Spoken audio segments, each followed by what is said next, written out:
I've never met you before. I don't know who you are. All I know is that your lawyer is asking me to, I'm assuming, set him a bond, right? A criminal record stretching back nearly 2 decades, probation in 2 different counties, an aggravated battery charge in New Mexico, credit card abuse filed while he's already sitting in jail. And now he's standing before a judge asking for one more chance at freedom. But here's the thing. When your rap sheet reads like a crime novel, convincing a judge you're not a threat, that's going to take a miracle. This is a case of Mr. Kimbell, and trust me, you're not going to believe how this unfolds. Let's break it down. You know, you're wanted from somewhere. I don't know for what. I don't know why. I don't know if I'm going to set you bond. I got to get to know you in the short time that I have you here to see, are you a danger to my community? If we give you a bond, are you going to go back? I have no idea. So let's get to know. Amy? Judge, so he's wanted from Guadalupe County, New Mexico, aggravated battery against a household member with a deadly weapon. As the court knows, he's also being held in the 351st for credit and debit card abuse. No, I had no idea. Say it. And I believe they also just filed a motion to revoke his probation on fraud, use, possession. He's on probation too. Yes, and they're motioning to revoke as well. He also has 2 bond forfeitures that I'm seeing, and then he has quite a bit of history with burglaries and. My gosh. Whoa. So since 2007, possession of marijuana, possession of a controlled substance, evading arrest, possession of a controlled substance, felon in possession of a weapon, attempted evading arrest or detention, tampering or fabricating evidence, evading arrest and previous conviction, burglary of a building, possession of a controlled substance, burglary of motor vehicle, evading arrest, credit card abuse, burglary of a motor vehicle, evading credit card abuse, possession with intent to deliver, and 1, 2, 3, 4 more burglary of a motor vehicles, failure to ID, possession of a dangerous drug. You're on probation for a fraud. You pick up a new credit card abuse, and you want me to set you a bond? Okay, let's just pause right here because did you catch all of that? The judge literally said, whoa, and my gosh, out loud, and honestly, same. We're talking about a criminal history that dates back to 2007. That's nearly 18 years of run-ins with the law. Marijuana possession, controlled substances, evading arrest multiple times, weapons charges, tamper with evidence, burglary of buildings and motor vehicles, credit card abuse on more than one occasion, and possession with intent to deliver. And here's the kicker. He's currently on probation for fraud. And while on that probation, he allegedly picked up another credit card abuse charge. The judge hasn't even made a decision yet, and I'm already seeing where this is headed. What do you think? Does someone with a record like this deserve another bond? Drop your thoughts in the comments. Can I please tell you something? If you don't mind me speaking. Don't talk about the case. I'm not talking about no case. Okay. I was in here, been held on the case for defendant violence in New Mexico, right? And they just got called ATW twice. They did not release me.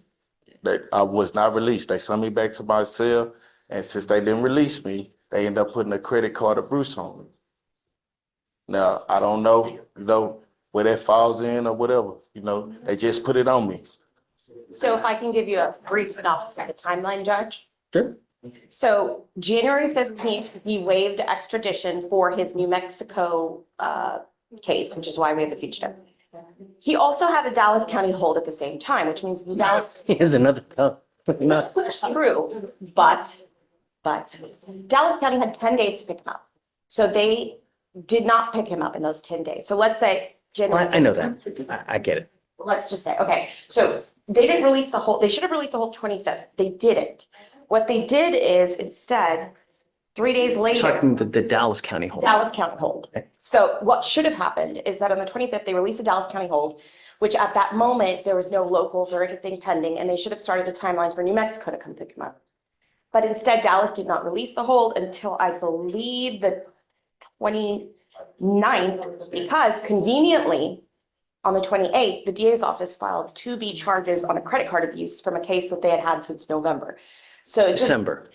I see here, December 22nd, 2024. I'm sorry, from December, you're right. So it just seemed like the timeline expired. And I believe Mr. Kimbell's just really upset because if it should have worked like it should have worked, then, why didn't they release the holding time? Why didn't the DA's office file it? It just seems like they're sort of dragging it along.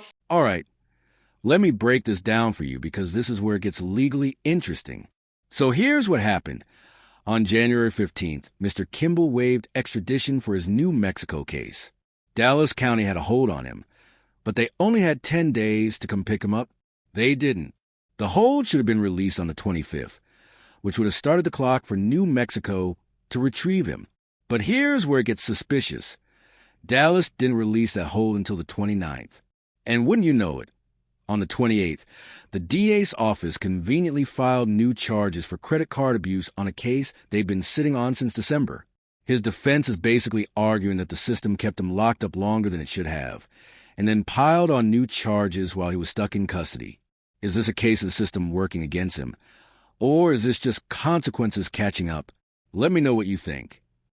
I understand that he does not have a bond on his felony cases, and they did file the MRP. He has an attorney there who is going to be requesting to set a bond there. What Mr. Kimbell is asking is a bond here, even though, and I said, he's going to be making the bond there in felony. So let's say his bonds get set in felony and his bond gets set here. He wants to bond out and go to New Mexico, address that case, and then he said he'll be back and forth. He's already got the MRP and the felony credit abuse case here, but he wants to be able to fight them in the free world, and he is willing to go to New Mexico, turn himself in. I've been in contact with his mother, and I guess just because of that lapse in timeline, it's kind of like why we're here, because, in part, Yes, ma'am. if you have anything else to add, I think he just feels kind of screwed by the system on this. Is there anything else, Mr. Kimbell, that I missed? Nah, did she send the video to your phone? Oh, all right. In 2023 alone, Mr. Kimbell, you have 1, 2, 3, 4, 5, 6. In one of the misdemeanor cases, you have presumably a bond at 5,010, which tells me that you've taken off on that case as well. I You're on never ran probation. a You had a hold out of Dallas for, what did he have a hold out of Dallas for? violation. Out of Dallas. You're hopscotching with the states with the criminality. Did you catch that? The judge just said Mr. Kimbell is hopscotching with the states with the criminality. That is a devastating assessment. And honestly, the numbers back it up. In 2023 alone, this man had 6 cases. One of those misdemeanor cases has a bond set at $5,010. And that elevated bond amount typically indicates a bond forfeiture, meaning he was given a bond and he didn't show up to court. That's called flight risk behavior. Folks, and now he's got cases in Texas and New Mexico. He's on probation in Houston and Dallas. At what point does a pattern become undeniable? The judge is clearly connecting the dots here, and Mr. Kimbell's track record is making it very hard to argue for his release. Would you trust someone with this history to show up to court? Comment below. No, Man, I I got can't- on, look, I had all the cases together and they gave me probation in Houston and Dallas. See, that's what you don't know. They dismissed a bunch of them cases has been dismissed. And I've been to trial twice. A bunch of them cases has been expunged on that record right there that you're saying. You know what I'm saying? But they gave me probation in Dallas and Houston. Dallas supposed to transfer my probation to Houston. They did not transfer my probation to Houston. That's how I get a violation in Dallas. I never violated by kissing any new case. Only time I caught a case is when for the New Mexico, say something happened in a family violence 2024. I'd never even been to New Mexico. The girl wrote a statement on me saying that I violated whatever. I understand. I know I don't supposed to tell you nothing, but I got videos. She's saying everything that she said is a lie. I don't even supposed to be having a case for I wouldn't even supposed to come to jail for that case. She has the videos in her phone. She can show you. She's showing her ID, everything, made in a whole statement saying that everything that she said to me in New Mexico is a lie, bro. I'm just dry getting hold for this case. We really Okay, now this is where it gets emotionally charged. Mr. Kimbell is making some bold claims here. He says some of those cases on his record have been dismissed or expunged. He claims Dallas was supposed to transfer probation to Houston and never did, which is why he ended up with a violation. And regarding the New Mexico case, he says he's never even been to New Mexico and that the alleged victim has recanted her statement on video. admitting everything she said was a lie. Now, here's the thing. If that's true, that's a major problem with the case against him. But here's the reality of bond hearings. The judge isn't here to determine guilt or innocence. The judge is here to assess one thing. Is this person a danger to the community? And will they show up to court? And with Mr. Kimbell's history of bond forfeitures and probation violations, that's a tough sell regardless of his explanations. What do you think? Does his defense hold water? I understand it. It doesn't matter. Yes, sir. I understand it. It seems to me, Yes, sir. you get out, you pick up a new case. You were out, you just picked up a new credit card abuse 2 weeks ago. December 22nd, I mean, maybe 3 weeks ago, you just picked up another case. You're on probation in Houston, you're on probation in Dallas, Sir. you got an open case in New Mexico. Yes, sir. I can't possibly give you a bond, Mr. Kimbell. You know, I think that I need to protect my community. And if I give you a bond, I'm scared that something else is going to happen. I don't want you to pick up a 6th or 7th case, you know? I ain't pick up a case. I came to jail for a case a year ago for New Mexico. I was already Just on probation. picked up. No, they just put Credit a card. case on me while I was in Now- custody. I didn't never get caught for anything. They just put a case on me while I've been in custody right now. This time, waiting on New Mexico and Dallas to come get me. They just put this case on me. They just put this on me. This is the critical moment right here. The judge has laid out his concerns crystal clear. Mr. Kimbell gets out, and he picks up new cases. The credit card abuse charge was filed in December 2024, just weeks ago. He's on probation in 2 counties simultaneously. He's got an open warrant in New Mexico. And the judge is saying something that carries a lot of weight in these hearings. He says he's scared that if he releases Mr. Kimbell, something else is going to happen. That word, scared, is significant because it speaks directly to public safety concerns, which is a primary factor in bond decisions. Mr. Kimbell keeps insisting the case was put on him while he was already in custody, but the judge isn't buying it.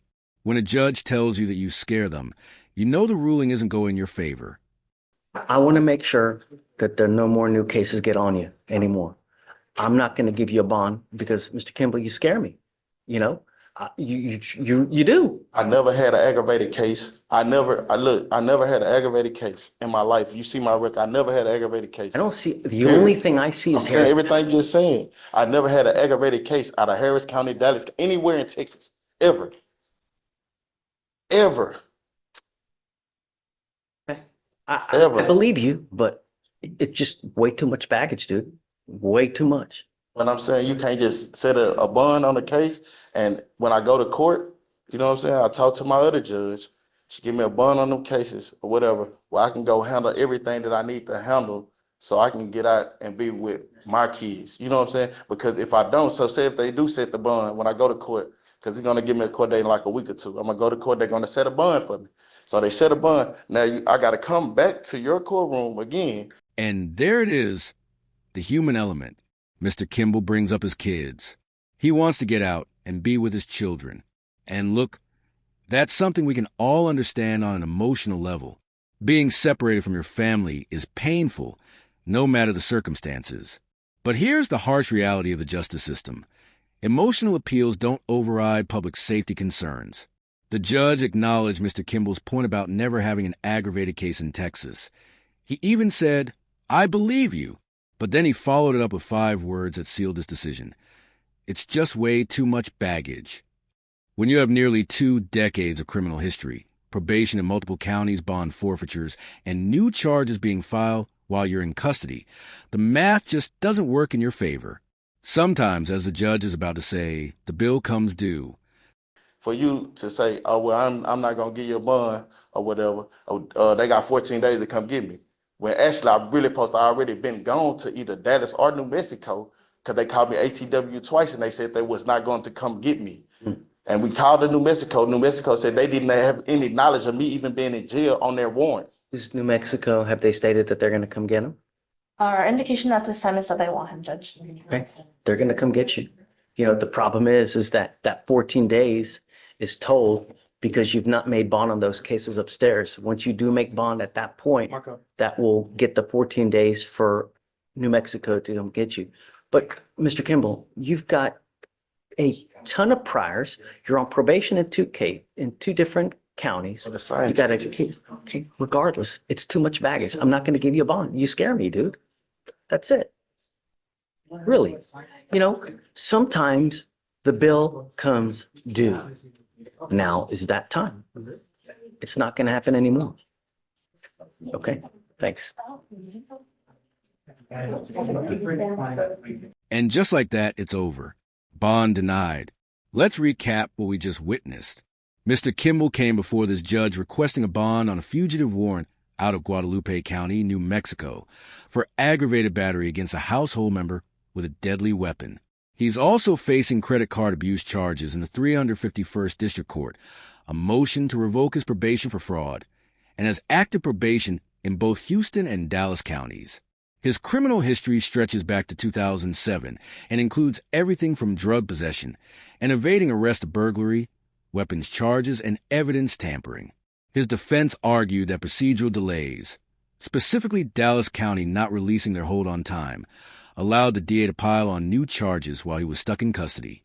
He claimed some cases were dismissed or expunged, that his probation was never properly transferred between counties, and that the New Mexico case is based entirely on lies, with video evidence to prove it. But the judge wasn't moved. With 2 bond forfeitures suggesting flight risk, probation violations in multiple jurisdictions, and new charges filed just weeks ago, the judge stated plainly, "You scare me." He emphasized that his primary obligation is to protect the community, and Mr. Kimball's extensive history made that impossible to guarantee. The judge's final words were sobering. Sometimes a bill comes due. Now is that time. This case is a powerful reminder that in the eyes of the court, patterns matter. History matters. And when you've been given chance after chance, eventually those chances run out. If you found this case as eye-opening as we did, make sure to smash that like button and let us know your thoughts in the comments below. Do you think the judge made the right call, or did Mr. Kimball deserve another chance? Don't forget to subscribe to this channel and hit that notification bell so you never miss another jaw-dropping courtroom breakdown. Share this video with someone who loves legal drama. We'll see you in the next one.